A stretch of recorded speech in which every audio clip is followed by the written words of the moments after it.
tinctures provide the limited palette of colors and patterns used in heraldry. The use of these tinctures dates back to the formative period of European heraldry in the 12th and 13th centuries, but the range of tinctures and the manner of depicting and describing them has evolved over time, as new variations and practices have developed. The need to define, depict, and correctly blazon the various tinctures is therefore one of the most important aspects of heraldic art and design. Definition. The colors and patterns of the heraldic palette are divided into three groups, usually known as metals, colors, and furs. In its original sense, tincture refers only to the group conventionally referred to as colors, but as the word color seems inapplicable to the heraldic furs, and no other term clearly encompasses all three classes, the word tincture has come to be used in this broader sense, while color has acquired the more restricted sense originally given to tincture. Thus,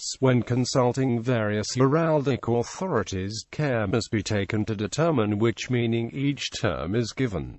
Development and history. The basic scheme and rules of applying the heraldic tinctures dates to the formative period of heraldry, during the 12th and 13th centuries. By the time of the earliest colored heraldic illustrations in the mid-13th century, the use of 2 metals, 5 colors, and 2 furs had become standardized, and ever since that time, the great majority of heraldic art has employed these 9 tinctures. Over time, variations on these basic tinctures were developed, particularly with respect to the furs, although the authorities differ as to whether these should be considered separate tinctures, or merely varieties of existing ones. 2 additional colors appeared, and were generally accepted by heraldic writers, although they remained scarce, and were eventually termed stains, for the belief that they were used to signify some dishonor on the part of the bearer. The practice of depicting certain charges as they appear in nature, termed proper, was established by the 17th century. Other colors have appeared occasionally since the 18th century, especially in continental heraldry, but the use is infrequent, and they have never been regarded as particularly heraldic, or numbered among the tinctures that form the basis of heraldic design. The heraldic tinctures. In the English-speaking world, heraldic terminology is based largely on that of British armoury, which in turn is based on Norman French. With respect to the heraldic tinctures, French heraldry, which is often cited by heraldic authors, uses similar terminology, while German heraldry, also highly influential, uses a different vocabulary. It calls the colors by their everyday names. Metals. The metals are or an argent representing gold and silver, respectively, although in practice they are often depicted as yellow and white, or derives its name from the Latin aurum, gold. It may be depicted using either yellow or metallic gold at the artist's discretion. Yellow has no separate existence in heraldry, and is never used to represent any tincture other than ore. Argent is similarly derived from the Latin argentum, silver. Although sometimes depicted as metallic silver, a faint gray, it is more often represented by white, in part because of the tendency for silver paint to oxidize and darken over time, and in part because of the pleasing effect of white against a contrasting color. Notwithstanding the widespread use of white for argent, some heraldic authorities have suggested the existence of white as a distinct heraldic color. Colors. 5 colors have been recognized since the earliest days of heraldry. These are Ghouls or red, Sable or black, Azure or blue, Vert or green, and Purpur or purple. 2 more were eventually acknowledged by most heraldic authorities: Sanguinamurri, a dark red or mulberry color, and Tenay, an orange or dark yellow to brownish color. These were termed stains by some of the more influential heraldic writers, and supposed to represent some sort of dishonor on the part of of the bearer, but in fact there is no evidence that they were ever so employed, and they probably originated as mere variations of existing colors. Nevertheless, the belief that they represented stains upon the honor of an armiger served to prevent them receiving widespread use, and it is only in recent times that they have begun to appear on a regular basis. Ghouls is of uncertain derivation outside of the heraldic context. The modern French word refers to the mouth of an animal. Sable is named for a type of marten known for its dark, luxuriant fur. Azure comes through the Arabic lazarwood from the Persian lazarvad, both referring to the blue mineral lapis lazuli used to produce blue pigments. Vert is from Latin verides, green. The alternative name in French, Sinople, is derived from the ancient city of Sinope in Asia Minor, which was famous for its pigments. Purpur is from Latin purpura, in turn from Greek porphyra, the dye known as Tyrian purple. This expensive dye, known from antiquity, produced a much redder purple than the modern heraldic color, and in fact earlier depictions of purpur are far redder than recent ones. As a heraldic color, purpur may have originated as a variation of gules.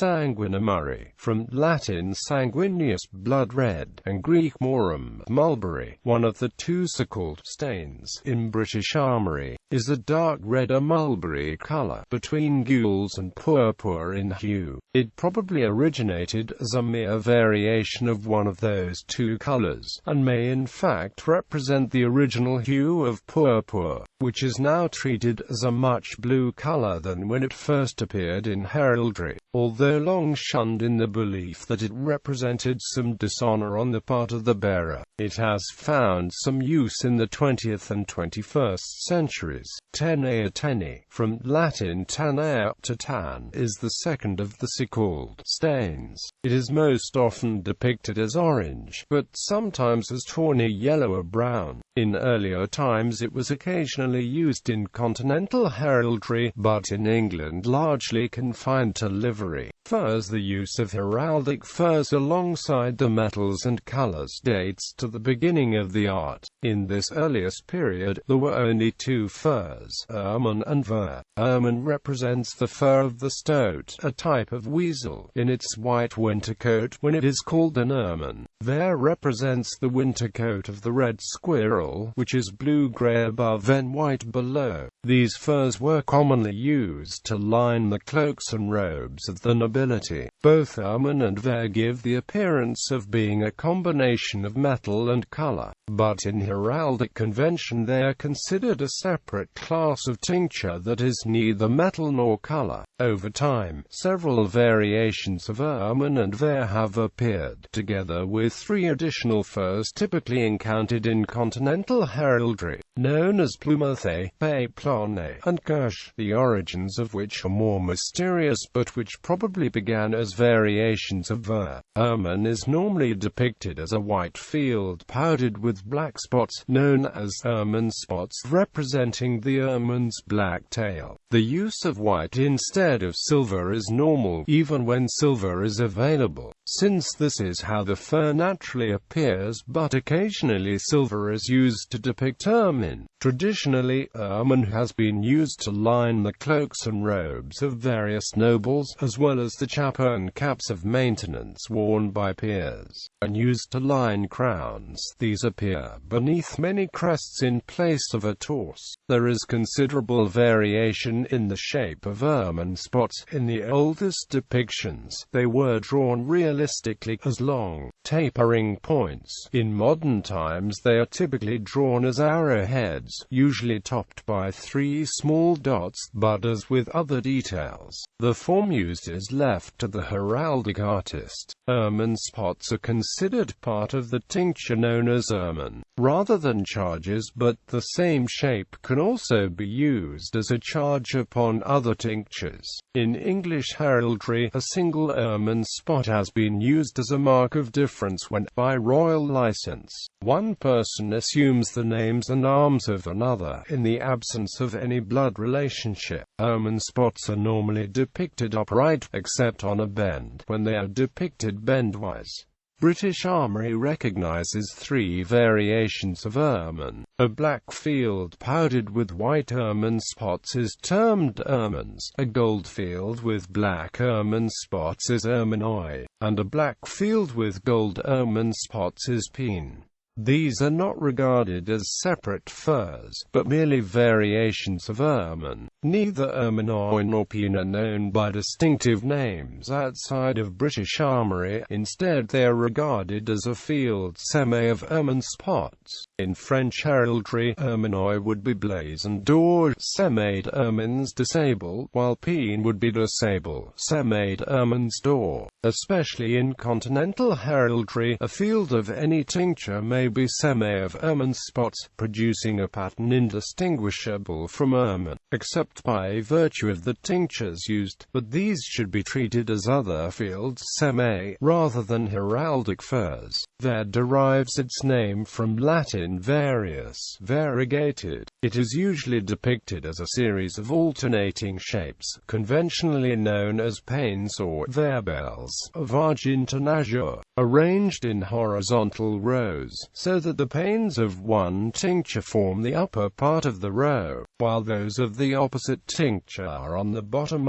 Succeeding rows are staggered, so that the bases of the panes making up each row are opposite those of the other tincture in the rows above and below. As with ermine, the argent panes may be depicted as either white or silver. Silver is used more often with ver than with ermine, but the natural fur is white. In the earliest period of heraldry, ver was depicted by alternating straight and wavy and nebulary lines. Today this form is known as veronde or ver ancient. Through a series of intermediate forms, the panes evolved the modern shape, consisting entirely of straight lines and sharp angles, but the heraldic artist is normally at liberty to use any of these forms. Traditionally, ver was produced in 3 sizes, and each size came to be depicted in armoury. A field consisting of only 3 rows, representing the largest size, was termed gros ver. A beffroi, ver of 4 rows, was simply ver, while if there were 6 rows, representing the smallest size, it was menu ver. This distinction is not generally observed in English heraldry, and is not strictly observed in continental heraldry, although in French heraldry it is customary to specify the number of rows if there are more than 4. There are several varieties of ver consisting entirely of alternate arrangements of the rows. The most familiar is counterver, in which succeeding rows are reversed instead of staggered, so that the bases of the panes of each tincture are opposite those of the same tincture in adjoining rows. Less common is ver in pale, in which the panes of each tincture are arranged in vertical columns.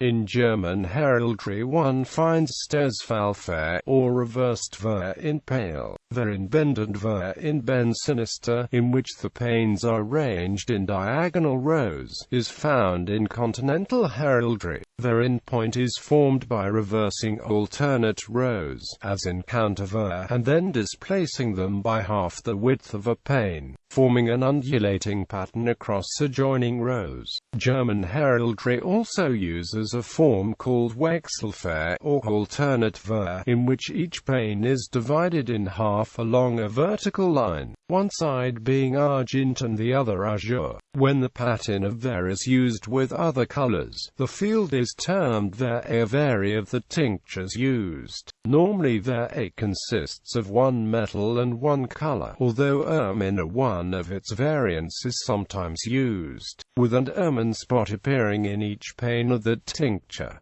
The of 4 colors is also known, usually consisting of 2 metals and 2 colors. Another type of variation is known as potent. In this form, the familiar bell is replaced by a T-shaped figure, known as a potent due to its resemblance to a crutch. The appearance of this shape is thought by some authorities to have originated from crude draftsmanship, although others regard it as an old and perfectly acceptable variation. A regularly encountered variation of potent is counterpotent, potent-counterpotent, which is produced in the same fashion as counterver. Potent in point is also found. There is no reason why one could not have potent in pale, potent in bent, alternate potent, or potent of 4 colors. The same pattern using other tinctures than argent and azure is termed potentaire, potenti of those colors. 3 other furs sometimes encountered in continental heraldry are thought to be derived from ver. In plumathea plumati, the panes are depicted as feathers, and in papillonia papilloni they are depicted as scales, resembling those of a butterfly's wings, whence the name is derived. In German heraldry there is a fur known as Kirsch, or their bellies, consisting of panes depicted hairy and brown. Here the phrase their bellies may be a misnomer, as the belly of the red squirrel is always white, although its summer coat is indeed reddish-brown. Other tinctures. Several other tinctures are occasionally met with, usually in continental heraldry, cendrea or ash color, brunetta or brown, occasionally used in German heraldry in place of purpur, blue celeste, blue de ciel, a sky blue color intended to be lighter than azure, amarantha columbine, a strong violet red, found in at least one grant of arms to a Bohemian knight in 1701. Eisenfarbe, or wine color, found in German heraldry, and carnation, often used in French heraldry as the color of flesh. The heraldic scholar A.C. Fox Davis proposed that, in some circumstances, white should be considered a heraldic color, distinct from argent. In a number of instances, a label or collar blazoned as white rather than argent appears on a supporter blazoned argent or or. The use of white in place of argent would be consistent with the practice of heraldic blazon that discourages repeating the name of a tincture in describing a coat of arms. But if it were merely intended as a synonym of argent, this placement would clearly violate the rule against placing metal on metal or color on color. This difficulty is avoided if white is considered a color in this particular instance, rather than a synonym of argent. This interpretation has neither been accepted nor refuted by any heraldic authority, but a counter-argument is that the labels are not intended to represent a heraldic tincture, but are in fact white labels proper. Other exceptional colors have occasionally appeared during the 20th and 21st centuries.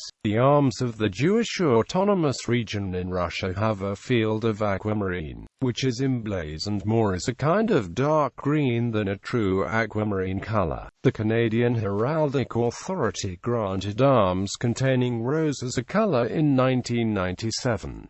In 2002, the authority granted arms, including copper, treated as a metal, to the municipality of Whitehorse, Yukon. Ochre, both red and yellow, appears in South African heraldry. The national coat of arms, adopted in 2000, includes red ochre, while ochre appears in the arms of the University of Transkei. In the United States, heraldry is not governed by any official authority, but the United States Army, which makes extensive use of heraldry, does have its own authority, the United States Army Institute of Heraldry. The armorial designs of the Institute of Heraldry include a number of novel tinctures, including buff and horizon blue. Silver gray has appeared in the heraldry of both the Army and the Air Force. Bronze appears as a color in the arms of the Special Troops Battalion of the 2nd Brigade. 1st Cavalry Division. There seems to be some confusion about the color crimson, as in some cases it is treated as a separate tincture, while in others it is used to specify the shade of Ghouls to be employed by the artist. Differing from most heraldic practice,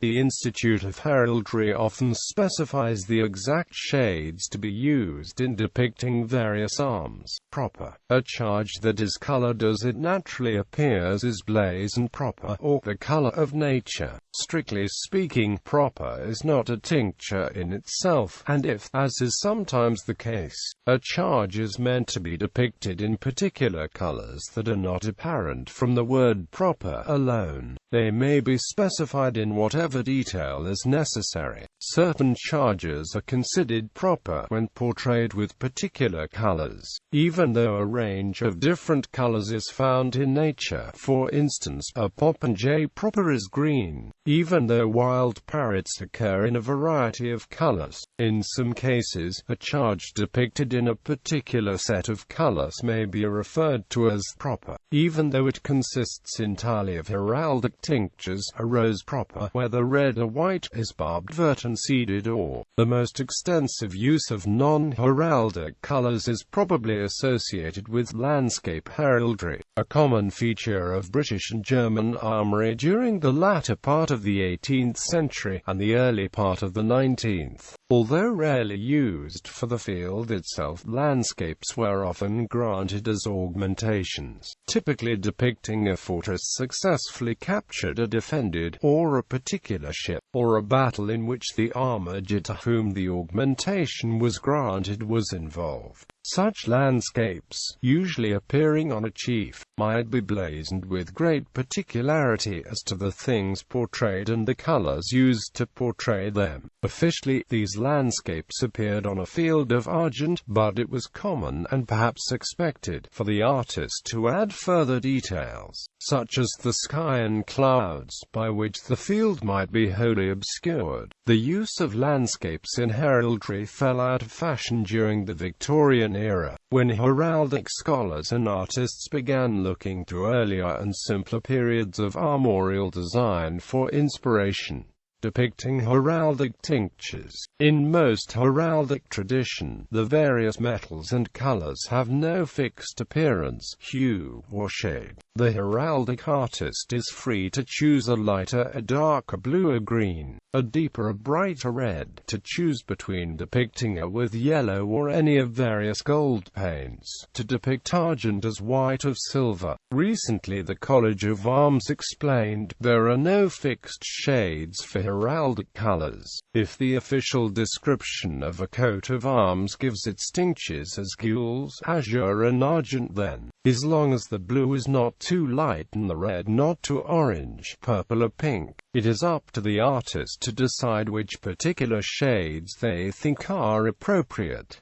Hatching and tricking. During the first half of the 17th century, the proliferation of the printing press coupled with the persistence of difficulties in an expensive color printing prompted the development of a number of systems of hatching for the purpose of depicting heraldic designs without the use of color, intended chiefly for printing and engraving. The system which eventually gained widespread acceptance was that of Silvestro de Petrus Sancta, a Jesuit priest and heraldic scholar, originally published in 1638. In Petrus Sancta's method, illustrated in the table above, of separate hatching represents each metal and color, while the furs are treated as combinations of metal and color. Argent is represented by a plain field, while ore is represented by a field strewn with dots. Gules is represented by vertical lines, azure by horizontal lines, and sable by a combination of horizontal and vertical lines. Diagonal lines running from dexter chief to sinister base represent vert, while purpur is the reverse, represented by diagonal lines running from sinister chief to dexter base. Sanguine is represented by diagonal lines running in each direction. while 10 is represented by a combination of horizontal lines and diagonal lines running from sinister chief to dexter base. 9 additional hatchings, published by Marcus Volson de la Columbia in 1639, were intended to represent other colors, although none of them correspond with regular heraldic tinctures, and they have never been used in British armory. A combination of vertical lines with diagonal lines running from dexter chief to sinister base represents brown. Blood red is represented by vertical lines combined with diagonal lines running from sinister chief to dexter base. Earth color by horizontal and vertical lines combined with diagonal lines running from dexter chief to sinister base. Iron gray by diagonal lines running in each direction. Watercolor by broken horizontal lines. Flesh color by broken vertical lines. Ashen gray by a combination of broken horizontal and broken diagonal lines. Orange by broken vertical lines interspersed with dots, and the color of nature by zigzag lines running from dexter chief to sinister base. Before the use of hatching to depict individual heraldic tinctures, it was common to trick heraldic designs when colors were unavailable. The arms would be drawn in outline, and the tinctures written in abbreviated form, O for A, R or ARG for Argent, GAGU for Ghouls, SSR for Sable, Arizona, AB for Azure, VT for Vert, PURP for Purpur, and PR for Proper. Although most records of the College of Arms are in color, the practice of tricking is used in all other cases, even after the widespread adoption of hatching for printing and engraving arms. French heraldry also uses tricking to depict heraldic tinctures, using O for or A for Argent, G for Ghouls, S for Sable, B for Blue, V for Vert, P for Purpura Pourpre, and PR for Propre. In German heraldry, G is used for Gelb, W for Weiss, R for Rot, S for Schwarz, B for Blau, and GR, or a shape like an upright leaf, for Grün. German heraldry makes little use of purpur, but in its place allows BR for brown. These abbreviations may be either capitalized or lowercase. Frequency and national variants. The frequency with which different tinctures have been used over time has been much observed, but little studied. There are, however, some general trends of note both with respect to the passage of time and noted preferences from one region to another. In medieval heraldry, Ghouls was by far the most common tincture, followed by the metals argent and ore, at least one of which necessarily appeared on the majority of arms. Among the colors, sable was the second most common, followed by azure. Vert, although present from the formative period of heraldic design, was relatively scarce. Over time, the popularity of azure increased above that of sable, while Ghouls, still the most common, became less dominant. A survey of French arms granted during the 17th century reveals a distinct split between the trends for the arms granted to nobles and commoners. Among nobles, Ghouls remained the most common tincture, closely followed by ore, then by argent and azure at nearly equal levels. Sable was a very distant fifth choice, while vert remained scarce. Among commoners, azure was easily the most common tincture, followed by ore, and only then by Ghouls, argent, and sable, which was used more by commoners than among the nobility. Vert, however, was even scarcer in common arms. Purpur is so scarce in French heraldry that some authorities do not regard it as a real heraldic tincture. On the whole, French heraldry is known for its use of azure and ore, while English heraldry is characterized by heavy use of Ghouls and argent. And unlike French heraldry, it has always made regular use of vert, and occasional, if not extensive, use of purpur. German heraldry is known for its extensive use of ore and sable. German and Nordic heraldry rarely make use of purpur or ermine, except in mantling, pavilions, and the lining of crowns and caps. In fact, furs occur infrequently in German and Nordic heraldry.